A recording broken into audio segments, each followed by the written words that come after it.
The cold steel of a dagger is nothing compared to the ice-shattering realization that the blood running through your veins has just signed your death warrant. Before we descend into this tale of betrayal, survival, and a love that defies the grave, I want to welcome you to our circle of storytellers. Please let us know in the comments where in the world you are watching from tonight. And if you find yourself captivated by Genevieve's journey, do like this video, share it with a fellow dreamer, and subscribe to join our growing family. Chapter 1. The Night of the Crimson Thickets. The moon was a sliver of bone against the bruised purple of the midnight sky as Genevieve followed the lantern light of her cousins, Sterling and Clarissa, deeper into the suffocating embrace of the Blackwood Forest. For years, Genevieve had played the role of the dutiful orphan, the girl who lived in the drafty attic of her family's ancestral manor while her kin feasted on the remnants of her father's once great estate. She had believed their sudden kindness, a midnight stroll to toast her 21st birthday, was the beginning of a new chapter of belonging. She did not realize it was the final page of her life as she knew it. The damp earth clung to the hem of her simple muslin dress, the fabric catching on thorns that seemed to reach out in warning. Clarissa's laughter, usually sharp as a razor, sounded unusually melodic, a siren song leading Genevieve toward the precipice. When they reached the clearing where the trees grew so thick they choked out the stars, the atmosphere shifted. The air turned heavy, tasting of ozone and ancient rot. Sterling stopped abruptly, his lantern casting long, distorted shadows that looked like grasping hands. Genevieve felt a prickle of unease crawl up her spine, a primal instinct screaming that the shadows were not the only things reaching for her. She turned to ask why they had stopped, but the words died in her throat. Sterling wasn't looking at the path. He was looking at her with a clinical, detached hunger that made her skin crawl. Clarissa moved to the side, her face illuminated by a sudden, cruel spark of moonlight that revealed the jagged edges of her envy. They didn't want to celebrate her. They wanted to erase her.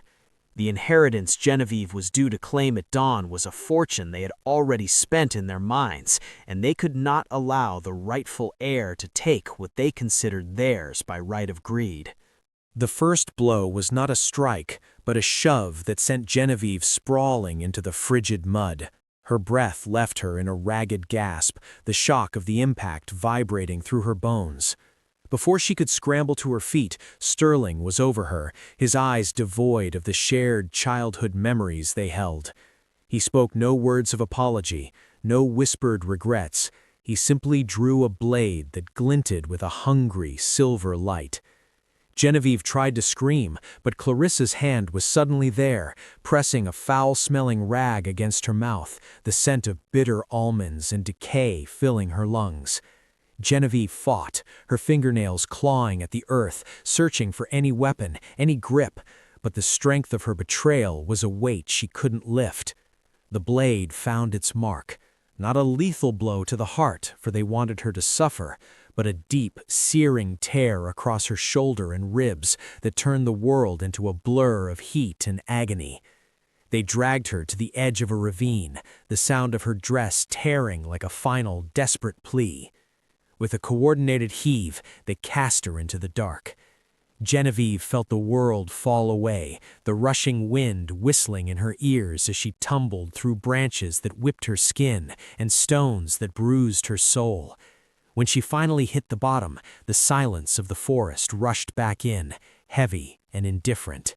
Above, she heard the faint, receding sound of their footsteps and Clarissa's final, chilling giggle. They left her there, a broken doll in a grave of leaves, convinced that the wolves or the frost would finish what their cowardice started. Genevieve lay in the dark, her blood soaking into the thirsty soil, her heart beating a frantic, stuttering rhythm against the silence. Every breath was a jagged shard of glass. The cold began to seep in, a numbing shroud that promised an end to the pain. But as her vision began to fail, a flicker of something hotter than fire ignited in the center of her chest. It wasn't hope. Hope was for the living. It was a cold, crystalline fury. She would not die here. She would not be a footnote in their story of theft. She watched a single star through the canopy, focusing all her remaining will on its distant, cold light. Just as the darkness prepared to take her, a heavy crunch of boots on frost-covered leaves broke the stillness. Genevieve tried to move, but her limbs were leaden. A shadow fell over her, taller and broader than any man she had ever known. She expected the coup de grace, the final mercy of a predator. Instead, she felt a pair of hands, calloused, warm, and remarkably gentle, slide beneath her broken frame. She looked up and saw a face etched in the moonlight, a man with eyes that held the weight of 1,000 winters. He didn't speak, he simply gathered her against the rough wool of his cloak, the scent of cedar and wood smoke enveloping her.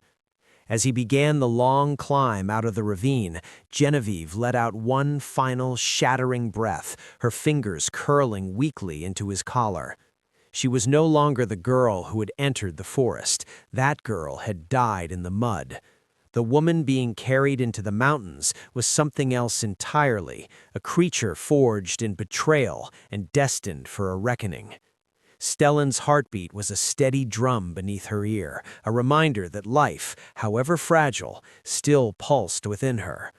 As the canopy of the Blackwood Forest finally gave way to the open, unforgiving sky of the high peaks, Genevieve closed her eyes, surrendering to the unconsciousness she had fought so hard. She didn't know who this man was or where he was taking her, but she knew one thing with absolute certainty. The next time her cousins saw her, they would wish they had buried her deeper. The journey toward the Silver Peak was a blur of swaying movement and the biting sting of the mountain air. Yet within the sanctuary of the stranger's arms, the fire of her resentment kept the frost at bay. She was Genevieve no longer. She was a ghost in the making, and ghosts have a way of haunting the living until the scales are balanced. Her mind drifted to the estate she had lost, the father whose memory they had spat upon, and the cold efficiency of their hatred. They had taken her name, her home, and her safety, but they had forgotten that a cornered heart is the most dangerous weapon in existence. Stellan, her silent savior, navigated the treacherous crags with a familiarity that suggested he too was a man who preferred the company of shadows over the lies of men. He was a guardian of the discarded, and in his care, the first embers of the great Countess began to glow. Chapter 2: The Hermit of the Silver Peak. The transition from the freezing embrace of death to the searing heat of recovery was a journey through 1,000 layers of agony. Genevieve drifted in a sea of fevered dreams, with the faces of Sterling and Clarissa morphed into snarling wolves, their laughter echoing through the hollow chambers of her mind. Every time she tried to scream, the scent of bitter almonds returned, choking her, until a cool cloth would press against her forehead and a low, steady voice would pull her back from the precipice. When she finally opened her eyes for more than a fleeting second, she found herself in a room that smelled of dried lavender, old parchment, and the sharp, clean scent of pine. The ceiling was made of heavy timber beams, and a fire crackled in a hearth of gray stone, casting a golden glow that danced against the shadows. She tried to sit up, but a sharp, localized lightning bolt of pain shot from her ribs to her shoulder, forcing a strangled gasp from her lips. "Easy, little bird," the voice came again, vibrating with a depth that seemed to resonate in the very floorboards. Stellan stepped into the light, his massive frame momentarily blocking the warmth of the fire. Up close, he was even more imposing than he had seen in the forest. His hair was the color of a winter storm, and a thin silver scar traced a path from his temple to his jaw, a map of a life that had clearly known its own share of violence. He held a wooden bowl of broth, the steam curling around his fingers like a beckoning ghost. He didn't offer a smile. He didn't seem like a man who had much use for them, but his movements were deliberate and surprisingly graceful for a man of his size. He sat on a low stool by her bedside, his presence filling the small room until the walls felt like an afterthought. Genevieve watched him with the wary eyes of a wounded animal. She didn't know if he was a savior or merely a different kind of captor. "Where am I?" she rasped, her throat feeling as though it had been scrubbed with sand. Stellan held the bowl to her lips, ignoring her question until she had taken a few sips of the nourishing liquid. The warmth spread through her, grounding her in a body she had almost abandoned.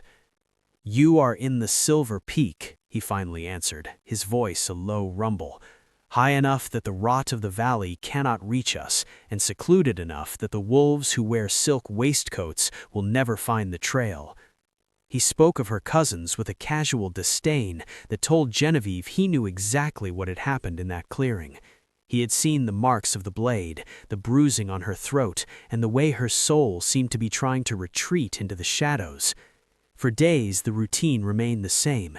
He would dress her wounds with an efficiency that suggested he had spent years on battlefields, his touch never lingering longer than necessary, yet never once causing her undue pain. He spoke little, but when he did, his words were like whetstones, sharpening her mind as she recovered her strength. He told her of his own exile, how he had once been a decorated commander who had seen too much of the crown's corruption and chose the silence of the mountains over the noise of a hollow court. He saw the fire in her eyes, the way she watched the door as if expecting her executioners to appear, and he recognized the specific brand of hunger that only betrayal can produce. One evening, as the first snowfall of the season began to dust the windowsills, Genevieve found the strength to walk to the hearth. She stood there, wrapped in one of Stellan's oversized wool tunics, her reflection in a polished silver tray revealing a woman she barely recognized. Her skin was pale, her eyes hollow, but the fragility was gone, replaced by a jagged, dangerous edge. "They think I am dead," she whispered, the words tasting like iron. Stellan didn't look up from the blade he was sharpening by the fire. The rhythmic shing-shing of the whetstone was the only heartbeat in the room. "The dead are the only ones who can truly see the world for what it is," he replied. "A playground for the cruel and a prison for the kind. You have a choice, Genevieve.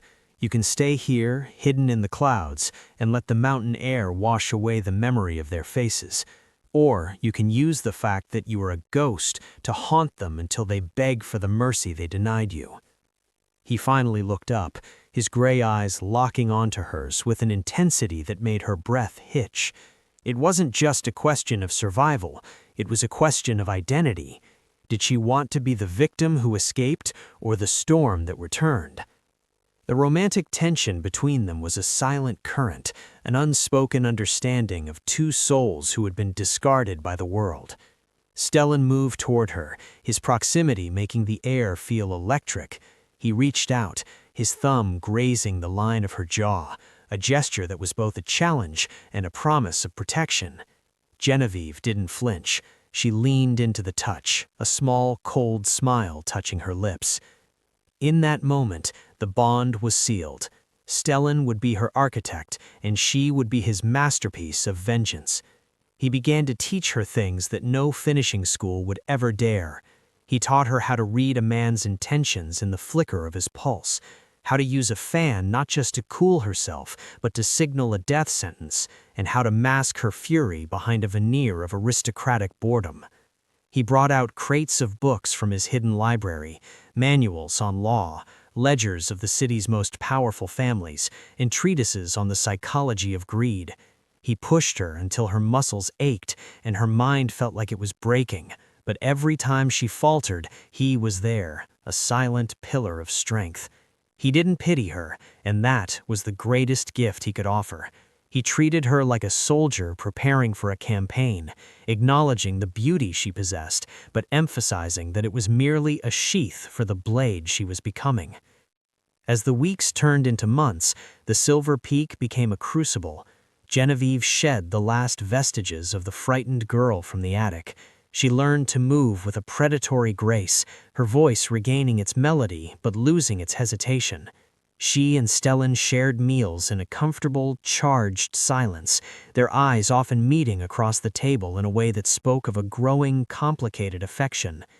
He was the only person who had ever seen her at her lowest, and yet he looked at her as if she were a queen in exile.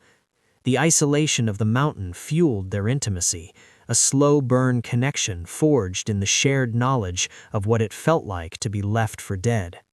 By the time the spring thaws began to send rivulets of melted ice down the mountainside, Genevieve was ready. She was no longer just a woman who had survived a murder attempt. She was a woman who had mastered the art of the return. Stellan watched her one final morning as she stood on the overlook, gazing down at the distant, shimmering lights of the capital.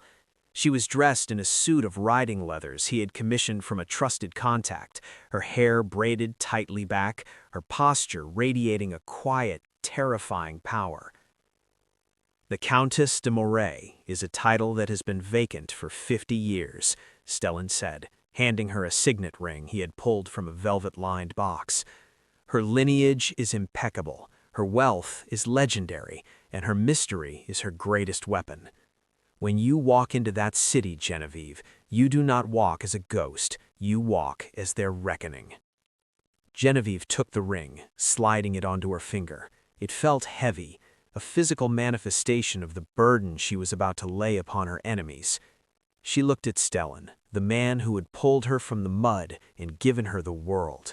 The urge to stay, to disappear into the quiet life they had built in the clouds, was a momentary ache in her chest. But the memory of Sterling's blade and Clarissa's laugh was louder. She reached out, her hand resting on Stellan's chest, feeling the steady, powerful thrum of his heart. "I will return," she promised, the words a vow. Stellan nodded, his expression unreadable, but his eyes softened by a shadow of longing.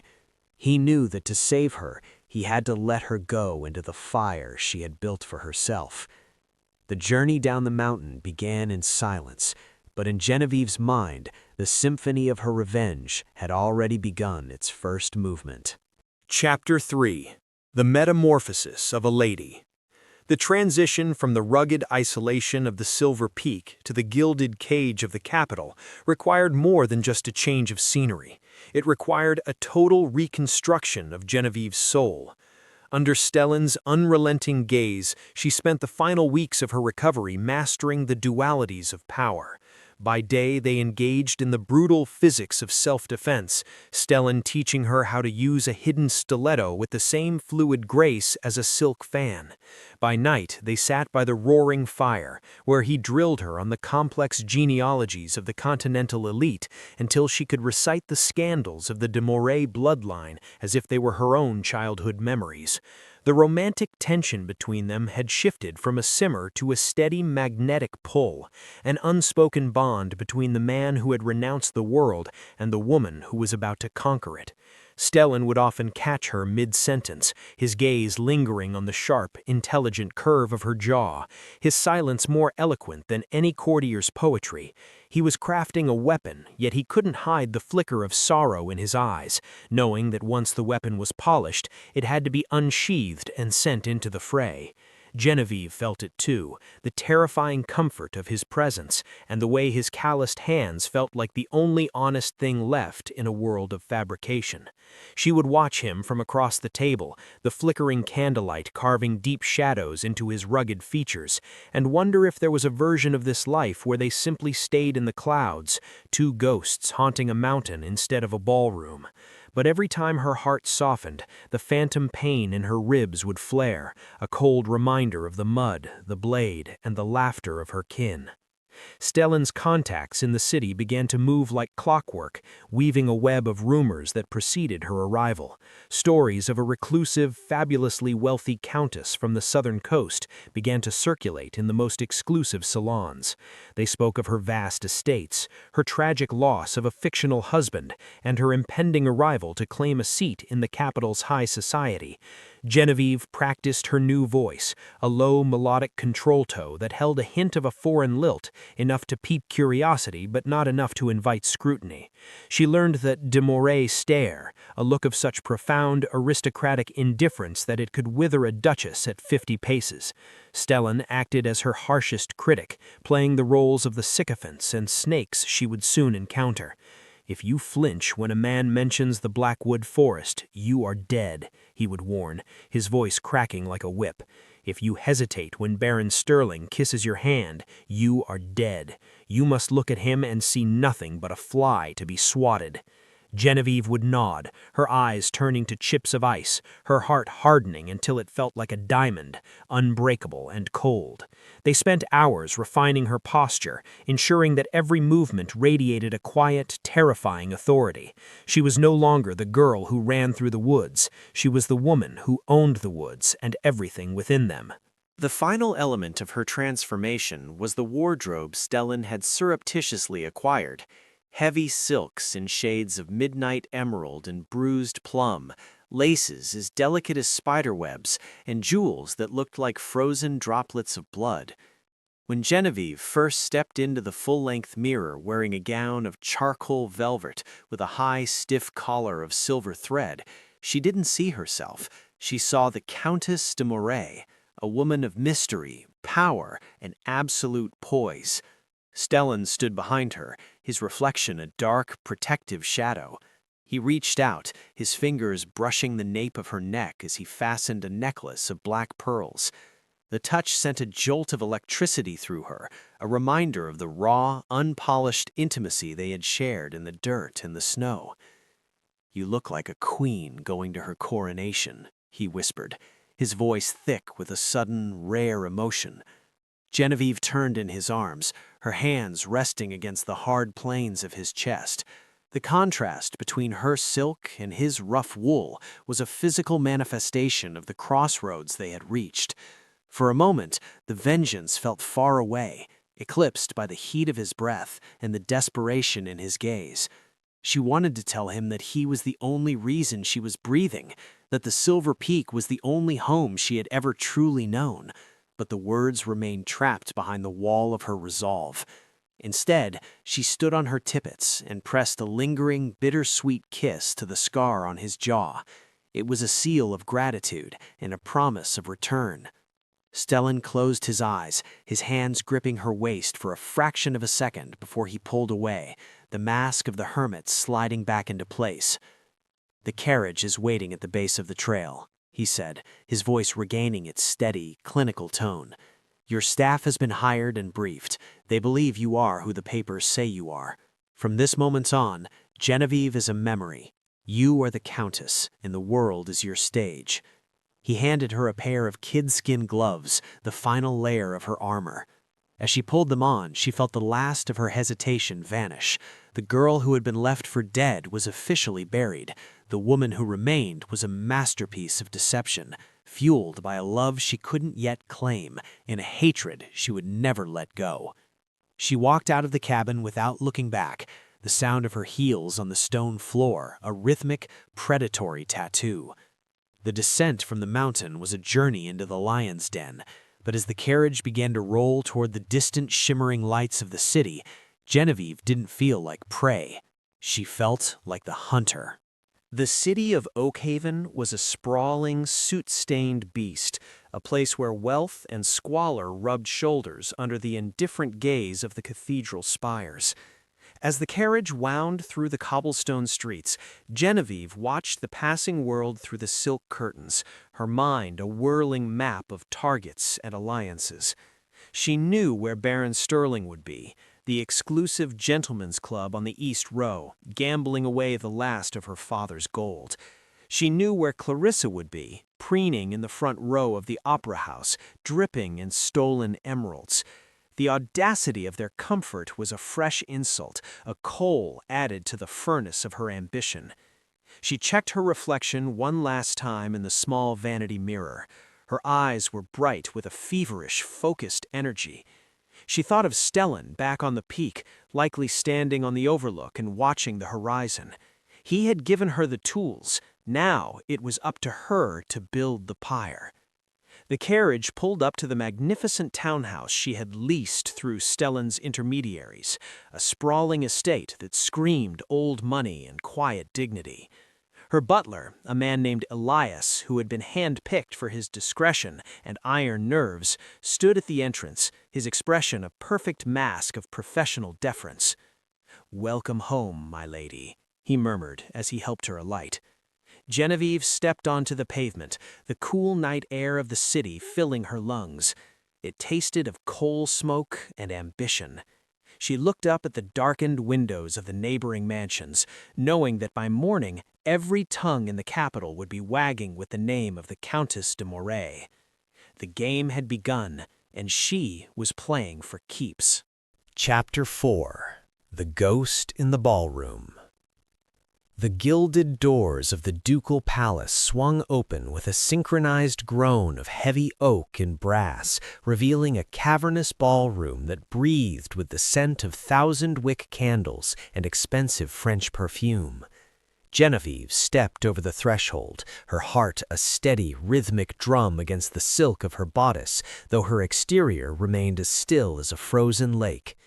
This was the midsummer masquerade, the apex of the social season, and the perfect stage for a resurrection. Behind her intricate mask of silver filigree and black lace, her eyes scanned the swirling sea of velvet and diamonds, searching for the two faces that haunted her dreams. She didn't have to look long. Baron Sterling was leaning against a marble pillar near the punch bowls, his face flushed with the easy arrogance of a man who believed his sins were buried under 6 feet of forest floor. Beside him, Clarissa preened like a peacock in a gown of shimmering gold, Genevieve's mother's gold, her neck adorned with a sapphire pendant that had once belonged to Genevieve's grandmother. The sight of it was a physical blow, a hot spike of indignation that threatened to crack her porcelain mask. But she remembered Stellan's voice, low and grounding. "Vengeance is a dish best served in silence, wrapped in the finest silk." She took a slow, deliberate breath, letting the fury settle into her bones like lead, weighting her movements with a newfound predatory grace.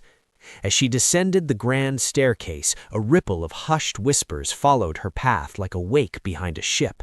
She was the mysterious countess, the enigma who had appeared in the city's ledgers, but never in its drawing rooms, until tonight. She could feel the weight of 100 lorgnettes turning toward her, but she kept her gaze fixed straight ahead, radiating a cold, untouchable majesty. She moved through the crowd, her skirts whispering against the polished floor, a ghost haunting her own inheritance. When she reached the center of the room, the orchestra began a slow, haunting waltz, the minor chords vibrating in the very air. She felt a presence at her elbow, a man's shadow, tall and smelling of expensive brandy and the faint metallic tang of Sterling's signature cologne. He bowed low, his mask a grotesque golden lion that mocked the coward beneath. "My lady Countess," Sterling purred, his voice unchanged, still carrying that oily smoothness that once promised her protection before delivering a blade. "The rumors of your beauty were, it seems, quite conservative. May I have the honor of this dance?" Genevieve felt a shiver of pure, unadulterated loathing, but she allowed her hand to drift into his with the lightness of a falling leaf. "The honor is mine, Baron," she replied, her voice a silk-wrapped needle, the foreign lilt perfectly executed. As they moved into the dance, the proximity was a test of every lesson Stellan had drilled into her.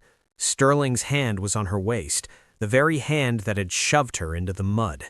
She could see the pores of his skin, the dilated pupils behind his mask, and the way he preened under her feigned attention. He had no inkling that the woman he was twirling through the light was the girl he had left to the wolves. "You are new to our city, Countess de Moray," he said, his eyes searching hers for a crack in the armor. "A woman of your stature must find our local gossip quite tedious. We are a city of ghosts and old grudges." Genevieve let out a soft, melodic laugh that didn't reach her eyes. I find ghosts rather charming, Baron. They are so much more honest than the living, don't you think? They have nothing left to lose and everything to reclaim. Sterling faltered for a fraction of a second, his footing stumbling on a turn. He laughed it off, but she saw the flicker of unease in his gaze, a primitive instinct recognizing a predator, even if his mind couldn't name it. Across the room, she saw Clarissa watching them, her eyes narrowed with a sharp feminine jealousy. Clarissa hated any woman who drew Sterling's attention, but she especially hated women who possessed the effortless dignity she could only mimic. Genevieve leaned in slightly, the scent of her lavender and pine perfume, a subtle nod to the Silver Peak, wafting toward him. I have heard stories of your family, Baron, a tragic history of loss. It must be a heavy burden to carry so much stolen responsibility. Sterling's grip tightened on her hand, a flash of genuine anger crossing his features. Responsibility is earned, Countess. My family has merely stepped into the vacuum left by those too weak to hold their own. The arrogance was breathtaking. He truly believed he was the hero of his own sordid tale. The music swelled toward a crescendo, and Genevieve allowed herself one moment of pure, silent communication. She leaned toward his ear, her voice a mere vibration.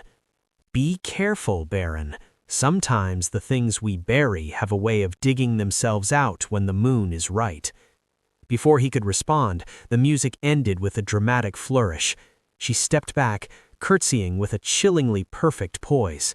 Sterling stood frozen for a heartbeat, his golden lion mask looking suddenly ridiculous against his pale face. She didn't wait for his rebuttal. She turned and walked toward the terrace, the cool night air calling to her. She had planted the seed. Now, she would watch it grow into a forest of paranoia. On the balcony, she leaned against the stone balustrade, her hands trembling slightly now that the immediate performance was over. The city lights twinkled below like fallen stars, but her mind was back on the mountain, imagining Stellan sitting by the fire, waiting for her report. She missed the honesty of the snow, the way the wind didn't lie, and the way his eyes looked at her when he thought she wasn't watching. She was surrounded by the elite of the world, yet she had never felt more alone.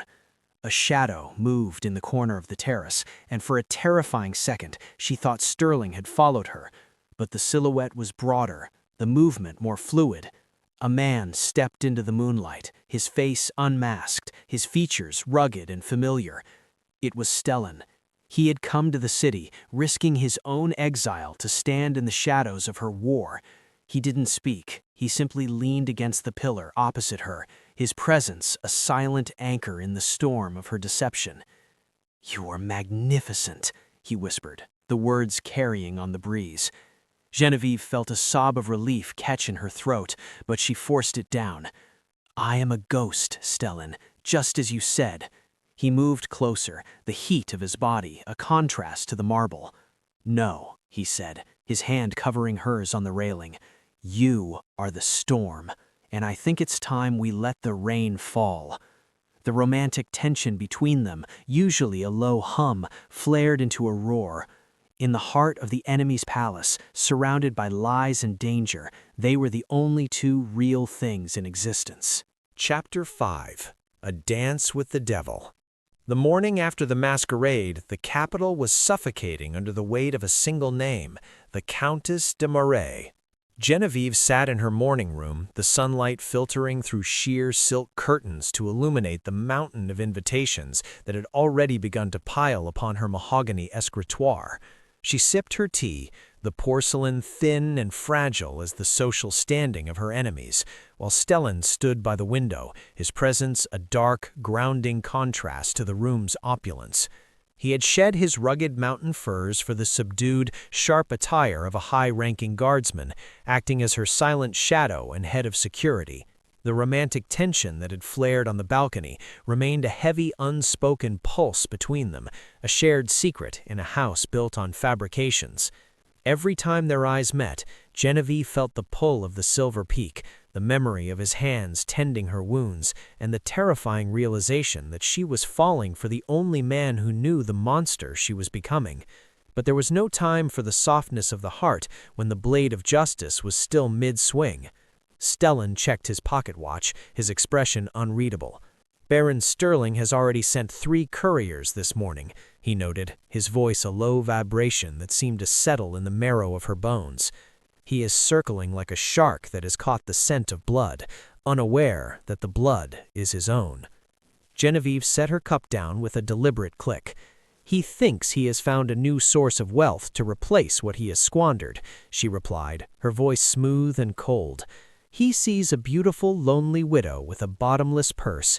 He doesn't see the girl he shoved into the ravine."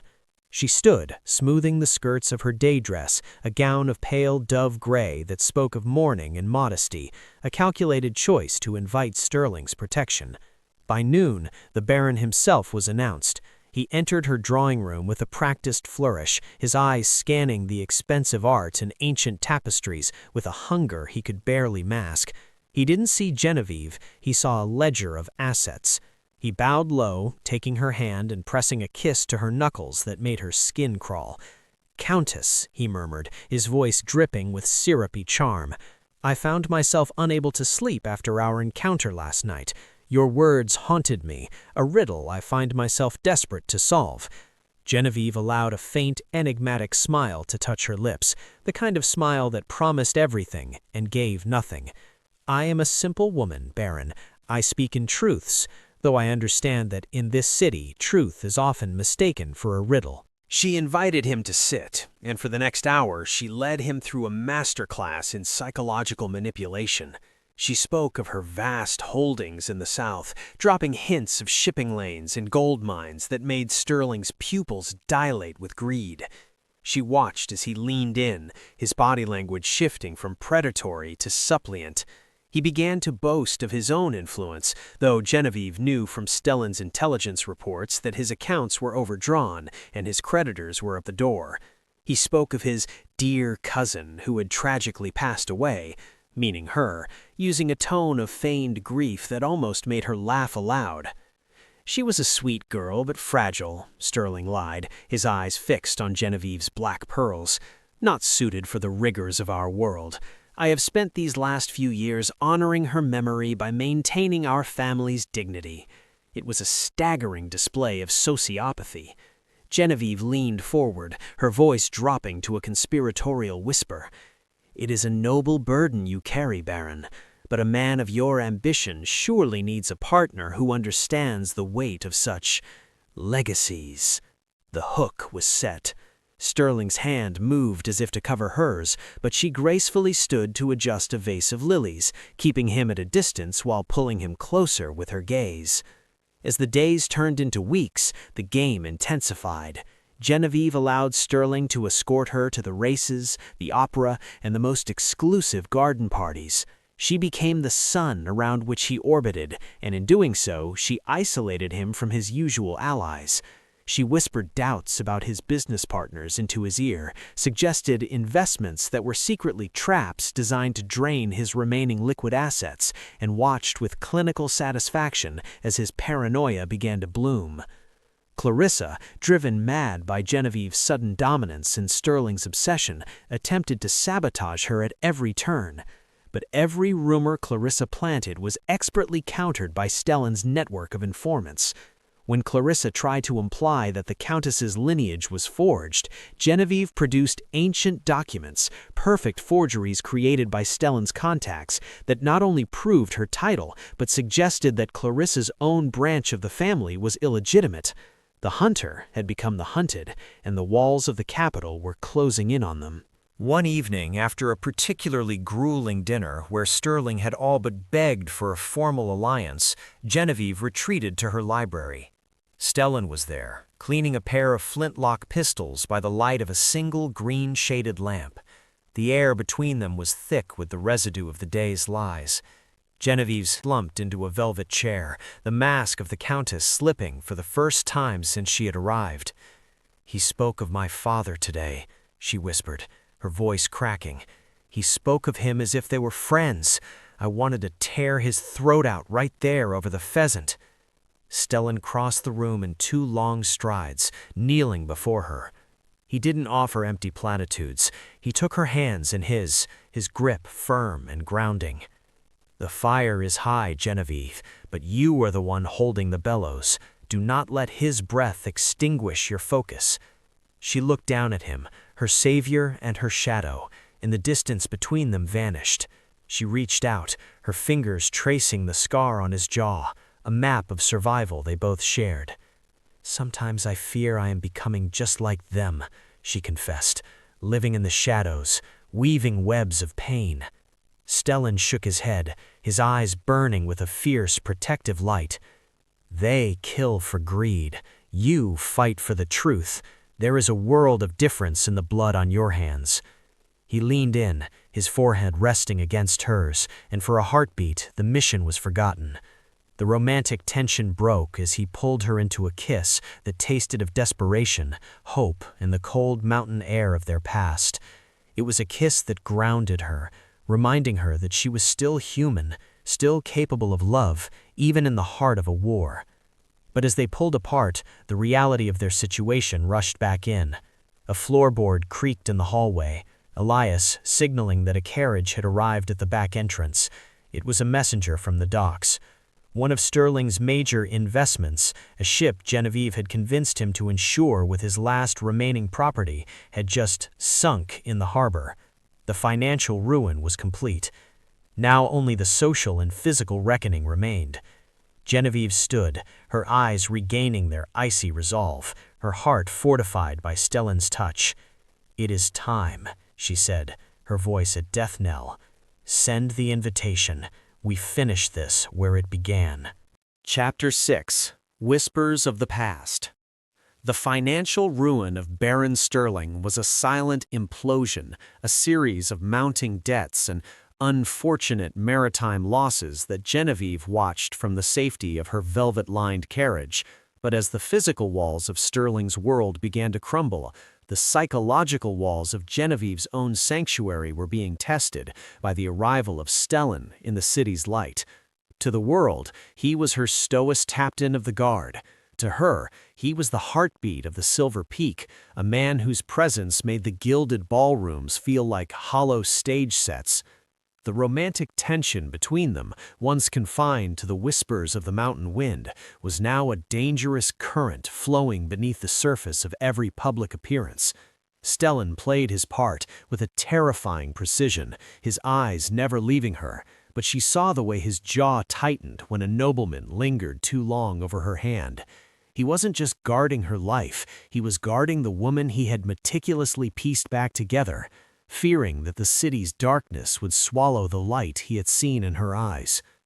One rainy evening, as they stood in the dimly lit foyer of her townhouse after a grueling opera performance, the air between them became heavy with the weight of the unspoken. Genevieve reached up to unfasten her damp cloak, her fingers trembling from the cold and the adrenaline of a near confrontation with Clarissa. Stellan was there in an instant, his large, warm hands replacing hers at the silk tie. The touch was electric, a grounding wire in the storm of her deception. "You are pushing them too hard, Genevieve," he murmured, his voice a low vibration that seemed to bypass her ears and strike directly at her heart. "A cornered rat does not just flee, it bites. Sterling is becoming desperate, and desperate men stop following the rules of the game." Genevieve looked up at him, the flickering candlelight reflecting in the unshed tears of exhaustion in her eyes. "He took everything from me, Stellan. My name, my father's legacy, the very ground I walked on. I cannot stop until he has nothing but the memory of his sins." Stellan's grip on her cloak tightened, pulling her a fraction of an inch closer. "And what of you? When the fire is out and the ashes are cold, what is left of the girl I found in the forest? I didn't save you just so you could become a monument to spite."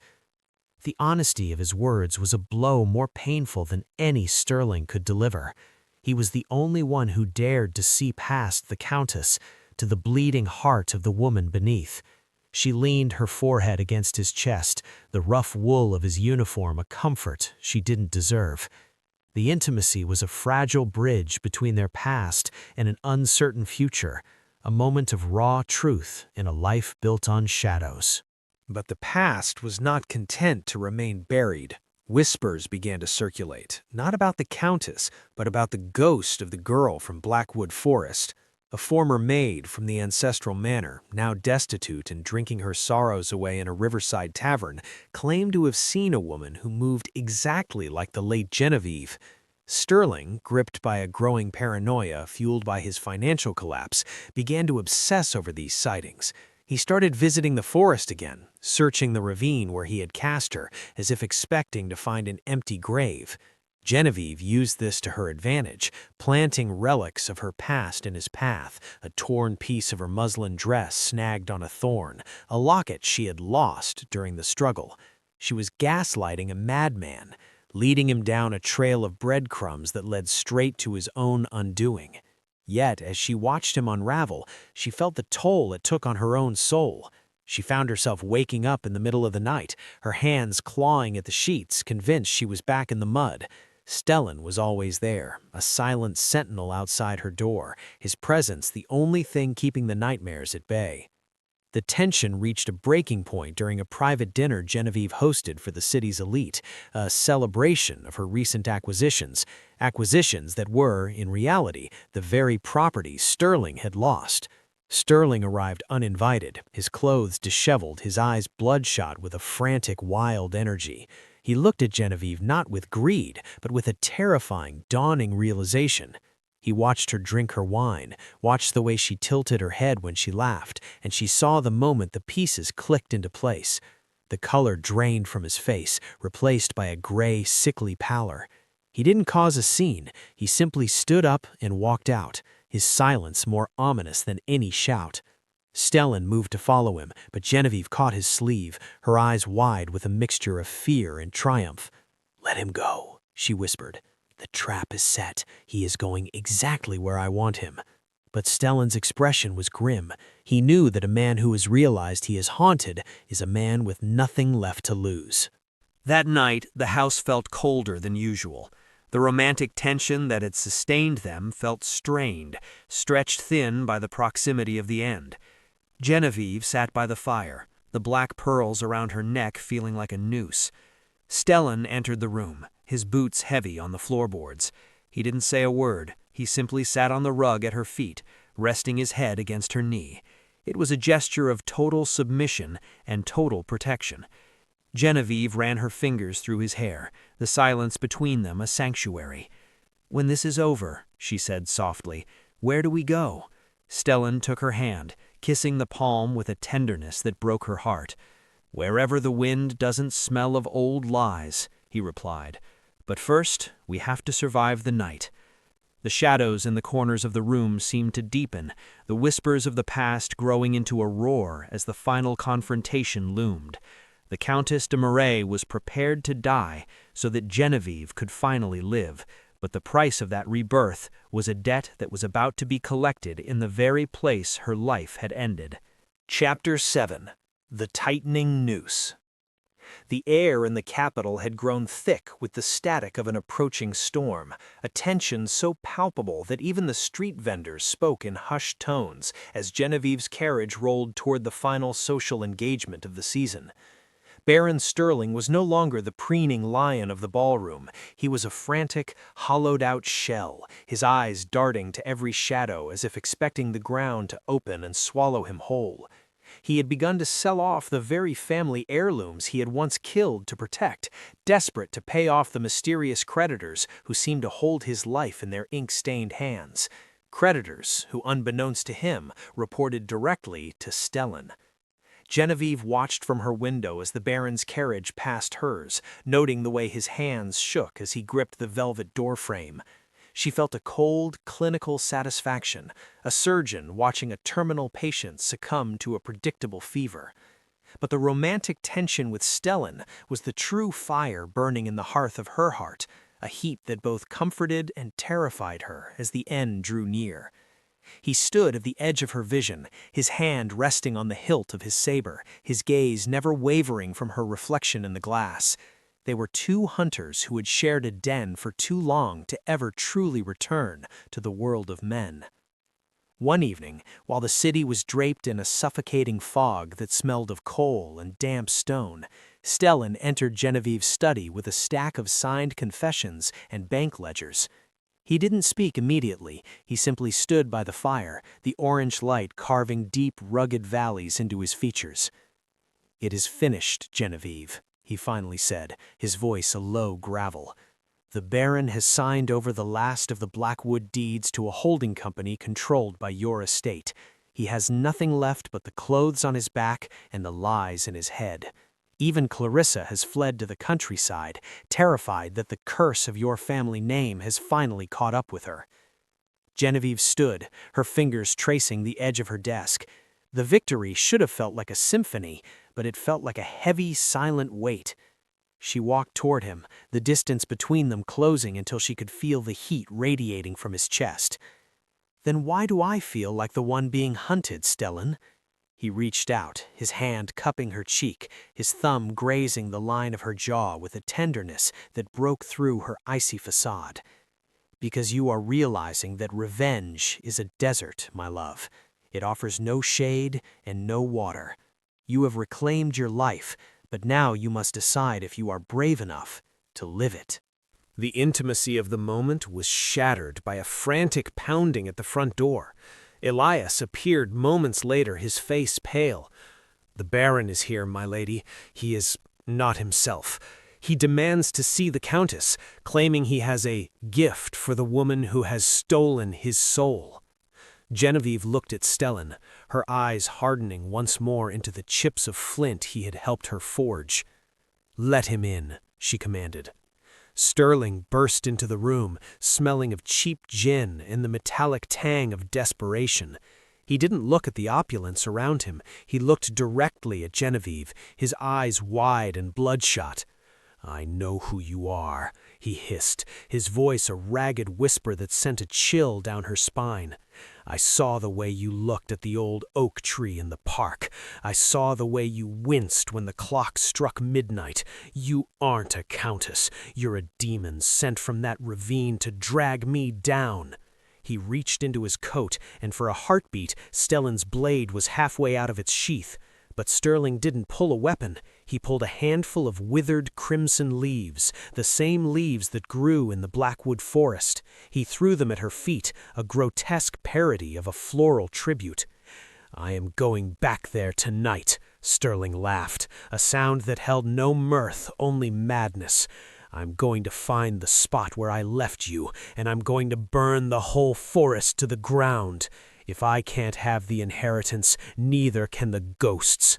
He turned and fled before Stellan could seize him, his footsteps echoing like a frantic heartbeat down the hallway.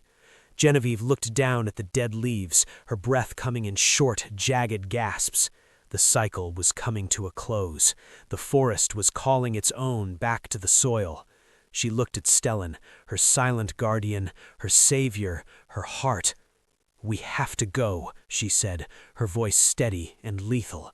"He's going to finish what he started, or I am."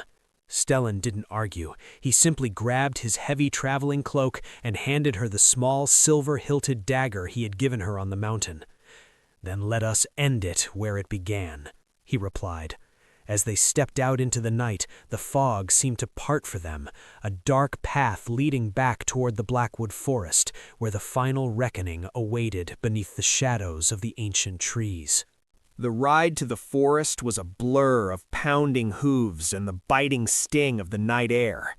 Genevieve sat astride her horse, her silk skirts discarded for the riding leathers of her mountain days, feeling more like herself than she had in months. Beside her, Stellan was a dark shadow of competence, his presence the only thing keeping her from spiraling into the abyss of her memories. As the trees began to thicken, the air grew colder, tasting of damp earth and old secrets. They found Sterling's carriage abandoned at the edge of the ravine, the horses lathered and panicked. The smell of smoke was already beginning to drift through the canopy. a thin, acrid ribbon that spoke of a desperate man with a torch. Genevieve dismounted, her boots hitting the ground with a soft thud. She didn't wait for Stellan. She ran toward the clearing, her heart a drum of war. She found him there, standing at the very edge of the precipice, a torch in one hand and a bottle in the other. He was muttering to the shadows, begging the forest to give back the peace he had traded for gold. "Sterling!" she cried out, her voice cutting through the crackle of the brush fire he had started. He spun around, the torchlight casting long, flickering shadows that made him look like a monster from a fairy tale. "There she is!" he screamed, pointing a shaking finger. "The ghost of my greed! Come to take me, have you? Well, I won't go alone!" He lunged toward her, but the ground beneath the ravine's edge was treacherous, softened by the spring rains and the very fire he had lit. Genevieve stood her ground, the dagger in her hand glinting with a cold, unforgiving light. She didn't need to strike him. The weight of his own sins was doing the work for her. Stellan appeared at her side, his hand on her shoulder, a silent anchor as the world began to crumble. The ground gave way with a sickening, wet groan. Sterling's eyes went wide, the torch falling from his hand as he clawed at the air, his scream echoing through the trees, just as it had for Genevieve years before. But this time, there were no gentle hands waiting at the bottom, only the indifferent silence of the Blackwood Forest. Chapter 8. The Confrontation at Blackwood. The silence that followed the Baron's final, ragged scream was more deafening than the roar of the small fires he had ignited among the brambles. Genevieve stood at the precipice, her chest heaving, the silver-hilted dagger clutched so tightly in her hand that her knuckles were the color of the bone-white moon above. The acrid scent of scorched pine and damp earth swirled around her, a sensory anchor to the very spot where her life had once been discarded like refuse. Below, the ravine was a pit of impenetrable shadows, a maw that had finally reclaimed the darkness it had birthed. For a long, agonizing minute, she felt nothing but the cold, a hollow, crystalline void where her fury had burned for years. The transition from the hunter to the victor was not the triumphant crescendo she had imagined in the lonely nights on the Silver Peak. It was a quiet, heavy realization that the debt was settled, but the cost had been her youth, her innocence, and the very fabric of her soul. Stellan moved behind her, his presence a warm, solid weight against the freezing mountain wind. He didn't reach for her immediately, allowing her the space to stand amidst the wreckage of her past. He knew that the woman who turned away from this ledge would be different from the one who had approached it. "He is gone, Genevieve," Stellan said, his voice a low, grounding rumble that seemed to pull her back from the edge of the abyss. "The forest has its own way of balancing the scales. You are no longer a ghost haunting a grave. You are the mistress of this land, and the air you breathe is finally your own." Genevieve turned slowly, her eyes searching his in the flickering orange light of the dying embers. The romantic tension that had been their constant companion was now stripped of its desperate edge, replaced by a raw, naked vulnerability. She looked at the man who had seen her at her most broken, who had meticulously polished the blade of her resentment, and who now stood ready to catch the pieces of her as she finally let go.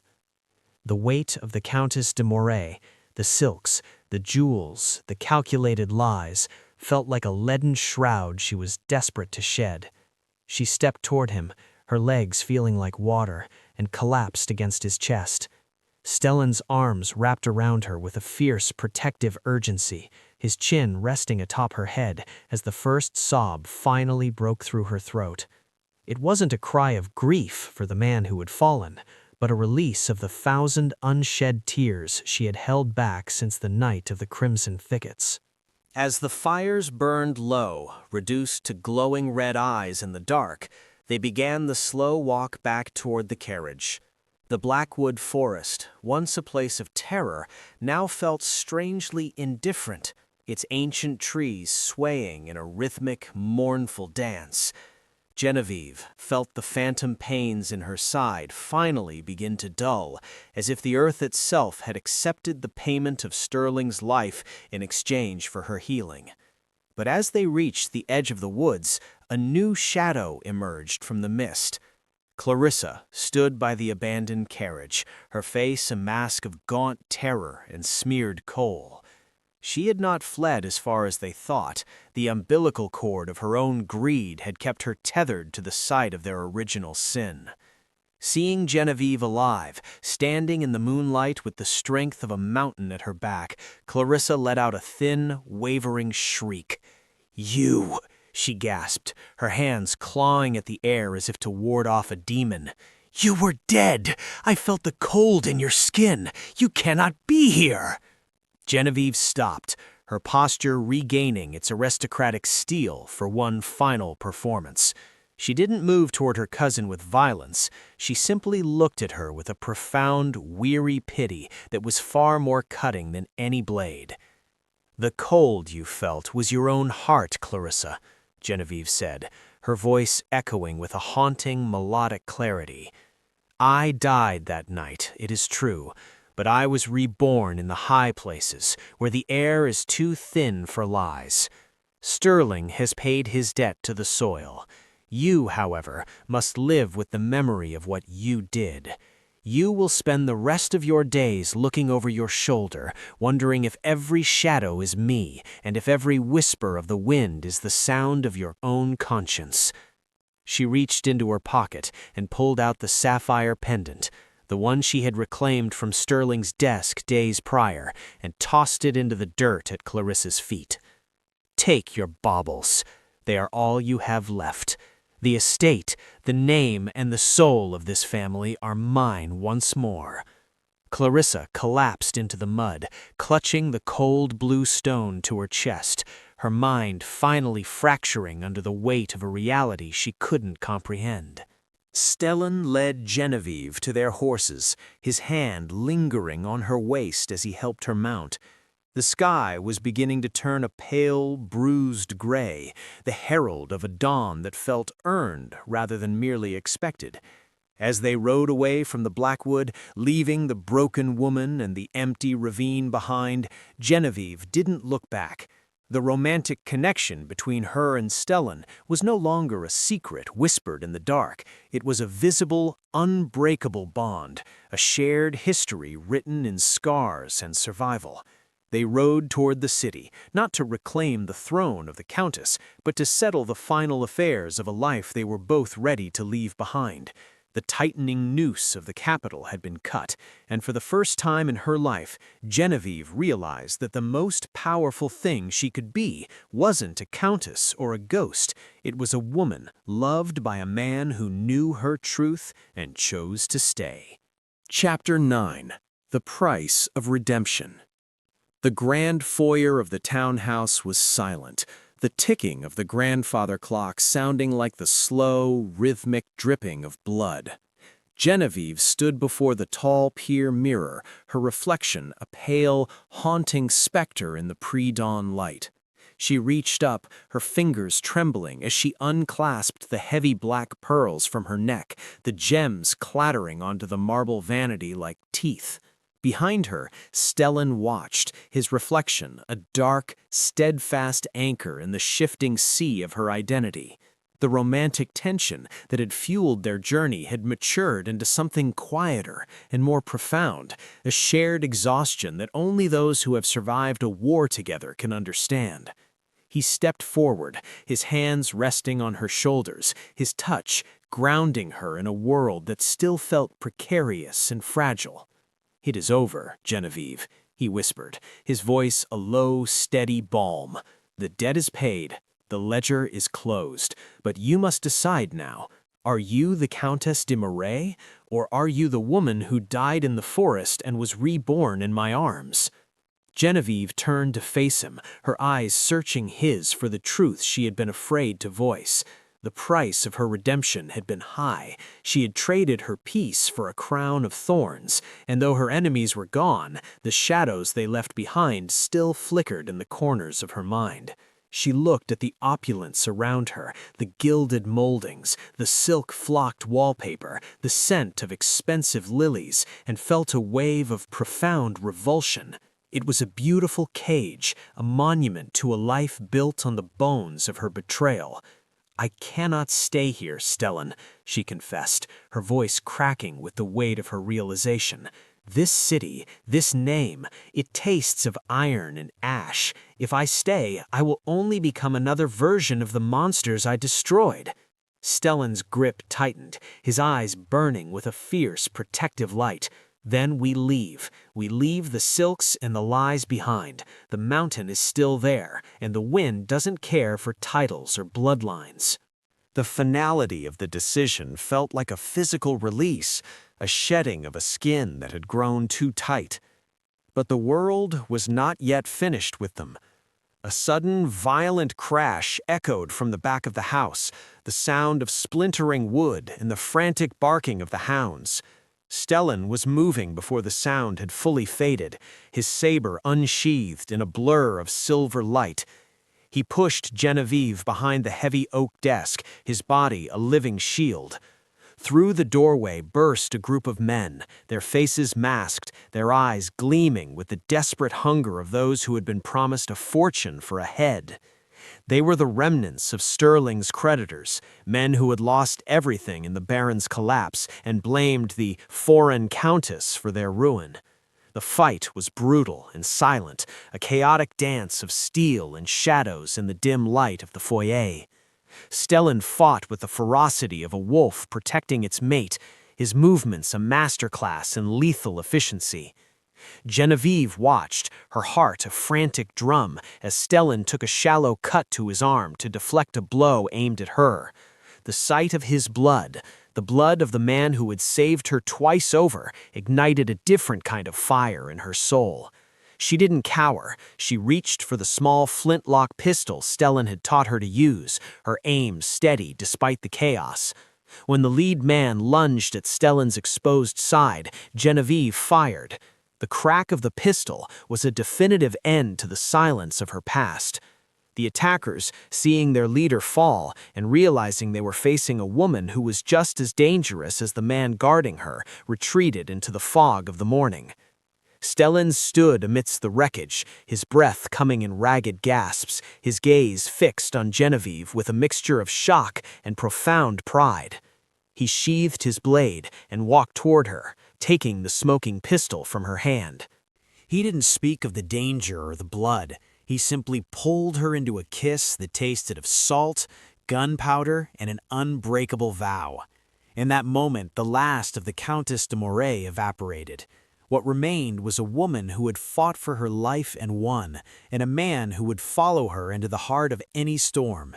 They stood together as the sun finally crested the horizon, its light bleeding across the floorboards like a promise of a new day.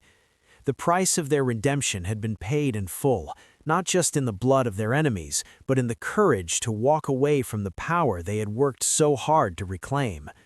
They began to pack a single trunk, not with jewels or silks, but with the simple wools of the mountain and the books that had sustained them. The carriage would be left at the city gates, a hollow shell for the gossips to pick over. By the time the capital woke to find the Countess gone, she would be halfway to the clouds, where the only title that mattered was the one whispered between two hearts in the silence of the Silver Peak. Chapter 10. The Countess and the Exile. The carriage slowed to a halt at the jagged tree line where the carriage path surrendered to the narrow, ancient veins of the mountain. Genevieve stepped out, her boots sinking into the soft, needle-strewn earth of the high pass. She did not look like the woman who had arrived in the capital months ago. She wore the sturdy wool of a traveler, her hair unbound and catching the golden, untainted light of a sun that felt closer here than it ever had in the city. Behind her, the spires of the capital were nothing more than gray teeth biting at a smog-filled horizon, a world of paper titles and hollow vengeances that no longer held a claim on her soul. Stellan stood beside her, his hand resting naturally on the small of her back. The tension that had once been a frantic wire between them had hummed into a deep, resonant harmony. They were no longer a master and a weapon. They were two survivors who had looked into the abyss and chosen to build a hearth beside it. "You left the signet ring on the mantle," Stellan noted, his voice carrying the warmth of the rising thermal winds. "I left a ghost's jewelry for the scavengers," Genevieve replied, a genuine, light-filled smile finally touching her lips. "The Countess de Moray served her purpose. She cleared the path, but she cannot walk where I am going." They began the ascent toward the silver peak on foot, leading their horses through the bracing air. As they climbed, the scent of wild thyme and cold stone replaced the lingering metallic tang of the city. When the modest stone cabin finally came into view, perched like an eagle's nest against the crags, Genevieve felt a profound sense of arrival. This was not the ancestral manor of her birth, nor the leased palace of her revenge. It was the place where she had been taught to breathe again. On the porch, overlooking the vast, silent expanse of the world below, Stellan turned her toward him. The shadows of his past and the scars of her betrayal were still there, but they were no longer the focus of their story. He reached out, his fingers tracing the line of her jaw with a reverence that made the mountain air feel still. "Welcome home, Genevieve," he whispered. She leaned into him, the strength of his embrace a sanctuary more permanent than any stone wall. The forest below remained dark and deep, a reminder of what they had endured, but up here the light was absolute. They had paid the price of their pasts, and in the silence of the peaks, they finally found the only thing worth reclaiming: a future defined by a love that had grown from the ashes of a life left for dead. The path of the survivor is never paved with ease. It is forged in the very fires meant to consume you. Your history is not a cage, and your scars are not a mark of shame. They are the map of a soul that refused to surrender. When the world leaves you for dead in the dark, remember that the earth is only a grave if you stop moving. If you keep breathing, it becomes the soil for your rebirth. Like the winter that eventually bows to the spring, your period of suffering is merely the season before your strength. Stand tall in your truth, for the greatest revenge is not the fall of your enemies, but the height of your own rising. You are the architect of your own light, and as long as there is a spark of will within you, the shadows of the past have no power to dim your future.